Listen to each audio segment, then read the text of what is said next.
할렐루야. 주님께서 여러분과 함께 또한 사제의 영과 함께 마르코가 전한 거룩한 복음입니다. 주님 영광 받으소서. 그때 예수님과 제자들은 호수를 건너 겟네사렛 땅에 이르러 배를 대었다. 그들이 배에서 내리자 사람들은 곧 예수님을 알아보고 그 지방을 두루 뛰어다니며 병든 이들을 들것에 눕혀 그분께서 계시다는 곳마다 데려오기 시작하였다. 그리하여 마을이든 고을이든 촌락이든 예수님께서 들어가기만 하시면 장터에 병자들을 데려다 놓고 그 옷자락 술에 그들이 손이라도 대게 해 주십사고 청하였다. 과연 그것에 손을 댄 사람마다 구원을 받았다. 주님의 말씀입니다. 그리스도님 찬미합니다. 오소서 성령님, 오늘 말씀은 우리 신앙생활에서 아주 중요한 것 두 가지를 우리에게 알려주고 있습니다. 먼저 우리 일독서부터 한번 볼까요? 자, 9절이에요. 8절? 9절? 글자가 잘 안 보여. 9절. 네. 궤 안에는 두 개의 돌판 말고는 아무것도 없었다. 그 돌판들은 이스라엘 자손들이 이집트 땅에서 나올 때 주님께서 그들과 계약을 맺으신 호렙에서 모세가 넣어둔 것이다. 솔로몬이 성전에 주님의 계약의 궤를 모시게 되죠. 그리고 그 계약의 궤 안에는 뭐가 들어있다고 열왕기 저자는 얘기합니까? 두 개의 돌판, 그죠? 이 돌판에는 뭐가 적혀 있을까요? 십계명이 적혀져 있죠. 다시 말하면 하나님의 말씀, 주님의 말씀 중에도 하나님과 내가 올바른 관계를 맺는데 꼭 필요한 말씀, 이게 십계명이죠.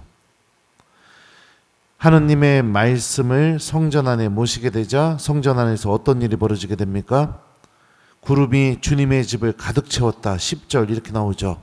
구름이 주님의 집을 가득 채웠다는 것은 하나님의 현존이 이 성전 안에 머물고 계시다는 것을 표현하는 거예요. 그리고 계약에게 두 개의 돌판을 모셔놓은 그 장소를 성전 안에서도 가장 거룩한 장소, 지성소로 이렇게 불리게 되게 됩니다. 그러니까 말씀을 모시게 되자 하느님의 영광과 현존이 가득 차게 되게 되고 그 말씀이 머무는 장소가 가장 거룩한 장소로 변화되게 되죠. 우리가 삶을 살아가면서 우리들의 마음 안에 무엇을 모시고 살아야 되는지를 일독서가 알려줍니다. 그러니까 참된 믿음, 신앙생활이라는 것은 바오로 사도도 얘기했죠. 우리가 성령께서 거처하시는 성령의 성전이라고요. 궁전이라고. 그런 것처럼 하나님의 말씀을 내 마음에 가장 중요한 곳에, 가장 소중한 곳에 주님의 말씀을 모시고 살아가는 거죠. 그 말씀도 어떤 말씀? 하나님과 내가 올바른 관계를 맺는데 가장 필요한 말씀. 이게 우리가 신앙생활 할 때 꼭 마련해야 될 것들입니다. 신부님들은 서품 받으면서 서품성구를 정합니다. 그죠? 그리고 그 서품성구는 그 사제가 죽을 때까지 그 마음의 가장 깊은 곳에 넣어둔 말씀이기도 하죠. 그 말씀을 바라보면서 용기를 내기도 하고 그 말씀을 바라보면서 다시 힘을 내기도 하고 그 말씀을 바라보면서 내 자신을 반성하고 성찰하기도 하고 여러분들도 여러분들 마음의 가장 중요한 곳에 하나님의 말씀을 넣어두셔야 됩니다. 그리고 이미 넣어뒀겠죠. 그죠? 이게 신앙생활, 참된 믿음의 삶의 모습이라는 거. 자, 그 다음에 오늘 복음을 또 보죠. 복음을 보면 자 54절이에요. 그들이 배에서 내리자 사람들은 곧 예수님을 알아보고 그 지방을 두루다니며 병든 이들을 들것에 눕혀 그분께서 계시는 곳마다 데려오기 시작하였다. 사람들이 병자들을 막 여기저기 돌아다니면서 다 데리고 와서 그 다음 구절 보면요 어디다 내려놨어요? 장터에다가 막 놓고 예수님 지나가기만 하면 옷자락에 손이라도 옷자락 술에 손이라도 대게 해달라고 그렇게 합니다. 사람들이 병자들 왜 데리고 왔을까요? 예? 왜? 고쳐주고 싶으니까. 그죠? 그 고쳐주고 싶은 마음 안에는 무엇이 있었을까요? 이 병자는 예수님께 데려가게 되면 낫게 된다는 뭐가 있죠? 믿음이 있었던 거죠. 그러니까 믿음은요, 어떤 모습을 갖고 있냐면 나를 움직이게 만드는 힘을 갖고 있어요. 우리가 성체 앞에 앉아서 주님을 만나고 주님의 말씀을 듣고 이것도 우리 신앙생활이 아주 중요합니다. 그런데 참된 신앙생활이라는 것은 고상하게 나만 감동받고 나만 위로받고 나만 하느님 체험하고 여기에 머물지 않는다는 거예요. 어떻게 해요? 이웃들에게 다가가서 그들이 예수님을 만나고 체험할 수 있게 하는 힘을 드러낸다는 거. 이게 참된 신앙생활의 모습인 겁니다. 그러니까 나 혼자 주일 미사 왔다 갔다 하고 나 혼자 기도하고 여기에 머물면 안 된다는 겁니다. 여기 머물면은 우리 믿음은 더 이상 자라나지 못하게 돼요. 이기적인 믿음이 될 가능성이 높아요.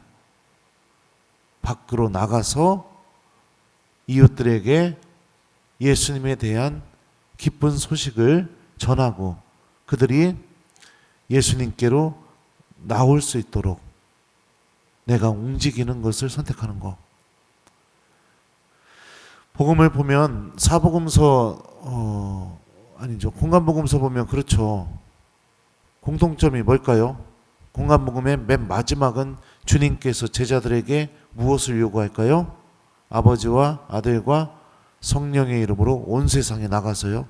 세례를 주고 내가 너희에게 말한 모든 것을 가르쳐 지키게 하여라. 복음을 전하라고 예수님이 제자들에게 마지막에 하셨던 말씀이 그 말씀입니다. 그러면 여러분들 한번 생각해 보세요. 나의 신앙생활. 고상하게 내가 하느님과 만나는 시간만 마련하고 있는 건지 아니면 그것을 뛰어넘어 복음에 나오는 사람들 모습처럼 군중들 모습처럼 예수님의 도움이 필요한 이들, 예수님을 꼭 만나야 하는 사람들, 그 사람들이 예수님을 만나서 무엇을 얻게 만들어요? 자, 맨 마지막 구절 뭐라고 써 있어요? 과연 그것에 손을 댄 사람마다 무엇을 받아요? 구원을 받는다. 내가 이걸 하고 있는지 한번 잘 내 삶을 들여다봤으면 좋겠습니다. 먼저 필요하죠. 내 마음의 가장 깊은 곳에 하느님의 말씀을 간직하고 그리고 그 하느님의 영광이 가득 차고 주님이 나와 함께 계시고 하느님이 살아계시고 이런 체험들 하는 건 굉장히 중요합니다. 근데 그 체험만 하는 신앙생활은 문제가 있다는 거예요. 그 체험이 있으면 이제 세상으로 밖으로 나가 이웃들에게 복음을 전해야겠죠. 한편으로 보면은 이 개신교 신자들 참 부럽습니다. 사제로서 볼 때 참 부러워요. 역전이나 버스부나 사람들 모이는 데 가면은 어떻게 해요? 몇 명이서 그 마이크 붙잡고 예수님을 알리려고 해요. 그럼 우리 천주교 신자들은 어떡할까요? 꿀먹은 벙어리죠 뭘. 아닌가요? 아니면 제가 잘못했고요. 미안하고요. 오늘 우리 다 같이 천안역 좀 가보면 어떨까요? 거기서 성가도 좀 부르고 한 명씩 돌아가면서 좀 복음도 좀 내가 체험한 하느님에 대해서 복음도 좀 알려보고 어떻습니까? 1번 신부님 가요. 2번 신부님 월요일이니까 이제 미사 끝나고 신부님 쉬세요. 자, 몇 번? 1번. 몇 번? 1번. 몇 번? 1번. 그래요. 좋습니다. 사랑하는 교회 여러분들, 우리 예수님을 알리는 사람이 되었으면 좋겠어요. 우리 원성동 교우들은 이미 마음의 가장 깊은 곳에 이 하느님 말씀을 다 넣어놨어요. 내가 볼 때는. 이제 성장하려면 어떻게 되느냐? 내가 오늘 복음에 나오는 사람들처럼 또 예수님이 필요한 사람들에게 다가가 예수님을 만나게 도와주는 역할, 하느님의 거룩한 도구가 되는 이 삶으로 이제 넘어가야 됩니다. 그동안 이제 저한테 트레이닝 받았기 때문에 이제 업그레이드를 하셔야 돼요. 그래서 제가 이제 내년에 떠나니까 다음에 오시는 신부님은 선교에 막 불타는 신부님 오셨으면 참 좋겠다. 그런 생각이 듭니다. 아무튼 그래서 그러면 오늘 하루 우리 하느님의 말씀을 내 마음 깊은 곳에 간직하고 이웃들에게 복음을 전하고 예수님의 사랑을 실천하고 또 그들이 예수님을 다시 만날 수 있도록 다시 신앙을 가질 수 있도록 내 말과 행동으로 그들에게 다가가 주님을 알리는 그런 하루를 보낸다면 하느님이 얼마나 기뻐하시겠습니까? 오늘 하루 어떻게 사실지 여러분들이 곰곰이 생각해 보셨으면 좋겠습니다. 말씀은 우리에게 제가 알려드린 것을 강조하고 있어요. 여러분들이 사랑하는 모든 사람들이 여러분들의 도움으로 예수님 옷자락에, 예수님 옷자락 술에 손을 대어서 구원을 받았으면 좋겠습니다. 여러분들이 그 도구가 되기를 하느님께서도 바라고 계실 거예요.